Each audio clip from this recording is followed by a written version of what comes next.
So I just finished reading all of the articles about Cuba. No, all of our articles about Cuba. I just finished reading the articles about Islam in Cuba. And I'm fascinated. It's a small number of people, I think they say only about 10,000 across the whole island. But 99% of them are converts. People who either were raised with no religion at all, or most of the articles, people who were Christian and then converted to Islam in some capacity. And it says that a lot of them came over like when a group of Pakistani students came over. Sorry, excuse me. After the earthquake, and the Pakistani students were kind and good people, and Cuba, had the same idea that Islam was a religion just full of terrorists and nobody really understood it. And so meeting these people and seeing how good and kind they were for the first time, it's really made a lot of difference. Most of the stories that I read are people who have said this is a religion of peace, and these people were very kind. I'm going to be real honest. It's a little bit disturbing to me as a Christian.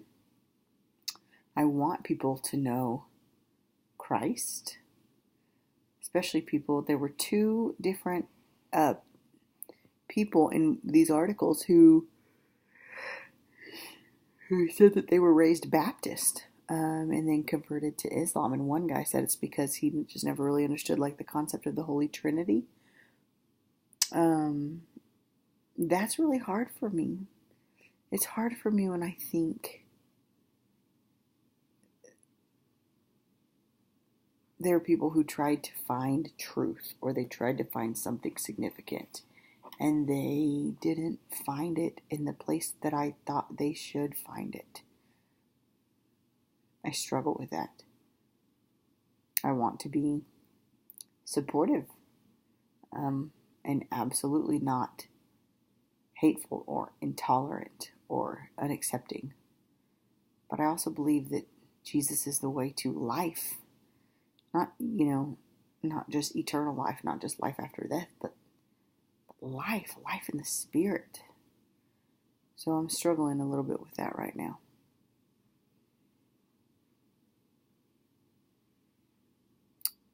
But it's also interesting that the very first article I read was a guy who says that the Cuban Islamic League is not, really Muslim, and that the mosque that they built is not really a good mosque. And so he and the group that he's starting, they don't even recognize those things. So even among, the only just the small amount of Muslims that Cuba has, there's still factions and there are still disagreements, just like any family, just like any group whatsoever.